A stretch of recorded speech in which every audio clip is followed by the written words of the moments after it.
ես եւ Հայկ Կոնջորյանը նույն մարզից ենք, շատ մոտ բնակավայրերում ենք ապրել եւ առիթ եմ ունեցել միշտ գնալ Չարենցավան հետ վերադառնալ։ Մի անգամ հետաքրքիր պատմություն եղավ, իմ ծանոթներից մեկը խոսելով Հայկ Կոնջորյանի մասին,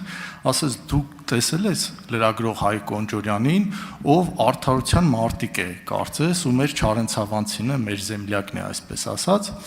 Եվ ես շատ կուզեի իմանալ 2015-16 թվականների արդարության մարտիկ Հայկ Կոնջորյանը ինչ մեկնաբանություն կտար, եթե տեսներ մի երաշխով 10 տարի հետո 2026 թվականին ԱԺ փոխնախագահի պաշտոնում առաջադրված Հայկ Կոնջորյանի մասին, ու մասին մոտ 10 օր ամբողջ լրատվականներում սկանդալային նյութերից բացի այլ նյութեր չկան։ Շնորհակալություն։ Շնորհակալություն ձեր հարցի համար, եթե այսպես ռետրոսպեկտիվ հետ գնամ այդ Հայկ Կոնջորյանի աչքերով նայեմ, այս Հայկ Կոնջորյանը դժվար է խոստովանեք, բայց այնուամենայնիվ ես կհասկանայի, որ փաստորեն 8 տարի քաղաքական գործունեությամբ զբաղված, 8 տարի ազգային ժողովի ամենաակտիվ падգամավորներից մեկը եղած, 5 տարի կառավարող խմբակցության ղեկավար եղած Հայկ Կոնջորյանի անձի մասին, անձամբ իր մասին, անձամբ իր գործունեության մասին որևէ հակափաստարկ չկա, որևէ կոմպրոմատ չկա, որևէ հակաթեզ չկա, որևէ ասելիք չկա։ Դրա համար փորձ են անում թիրախավորել Հայկ Կոնջորյանի հարազատներին, որպեսզի խփեն Հայկ Կոնջորյանին։ Եվ դա այդ Հայկ Կոնջորյանի համար կարծում եմ, որ հաճելի գնահատական կլիներ, պարոն Նացականյան, որովհետև եթե դուք ուշադիր նայեք այդ պատմություններին, այդ պատմությունների մեջ վիթխարի քանակություն fake news գոյություն ունի։ Ես ուղղակի չեմ կարող հասցնել այս մի քանի րոպեների ընթացքում այդ fake news-ներին անդրադառնալ, բայց ուշադրությամբ հետևելու եմ հետո նաև տրված հարցերին, նաև մամուլում եղածների մասով իրավաբանների հետ հիմա խորհրդակցություն է գնում զրպարտությունների մասով հայցեր ներկայացնելու վերաբերյալ։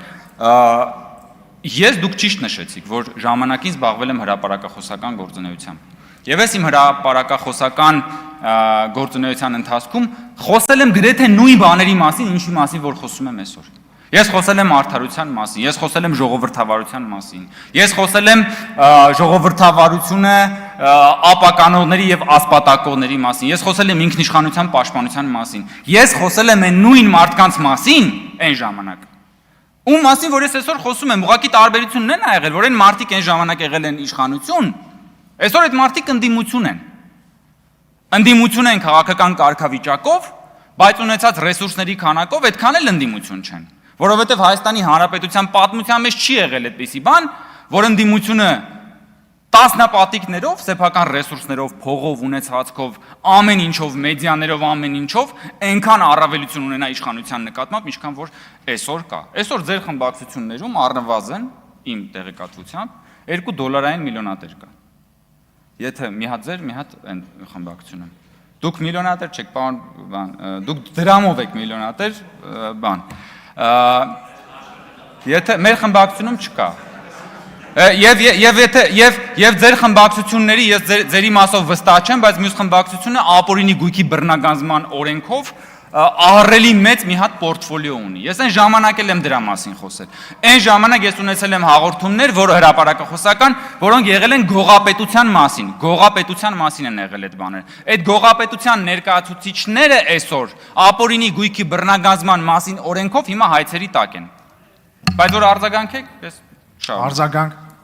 պարոն Կոնջորյան, հիմա ուզում եք ասել, որ ինչ լրատվականներով հնչել է, դա ամբողջությամբ fake է, նման ոչինչ տեղի չի ունեցել։ Ավարտեցիք։ Այո։ Ես կնոջս աշխատավարձի եւ կնոջս աշխատանքի ընդունվելու եւ մնացած հանգամանքներին անդրադարձա եւ պարզաբանումները ներկայացրեցի։ Մնացած պարզաբանումները, պարոն Նացականյան, որոնք որ վերաբերելի են տարբեր գերատեսչություններ, օրինակ մրցույթի անցկացման չափանիշներին եւ այլն, ես այդտեղ իրավասու անձ չեմ, ես տեղեկատվություն տիրապետող չեմ։ Եթե նույնիսկ լրագրողները ինձ հարց տան կամ հարցում ուղարկեն, ես չեմ կարող այդ հարցերին պատասխանել, որովհետեւ ես չեմ կարող վերազանցել իմ լիազորությունները եւ ես չունեմ էլ այդ տեղեկատվությունը։ Մնացած հարցերով, եթե կհնչի կոնկրետ հարցը պիտի լինի կոնկրետ, որպեսզի ես կարողանամ կոնկրետ պատասխան տալ։ Բայց նախորդի հարցով, որպեսզի չստացվի, որովհետև հնչեց ու ես չեմ արձագանքել, ես հայտարարություն եմ արել եւ ես այդ հայտարարությունը ընդհանուր գծերով կրկնում եմ։ Ինձ համար դատապարտելի է ցանկացած տեսակի ընդդիմություն, ֆիզիկական, հոգեբանական, ցանկացած տիպի բռնություն, ներողություն, աստծի ընդդիմություն, այնքան ընդդիմությունից խոսացին։ Ինձ համար դատապարտելի է ցանկացած տիպի բռնություն, հոգեբանական, ֆիզիկական,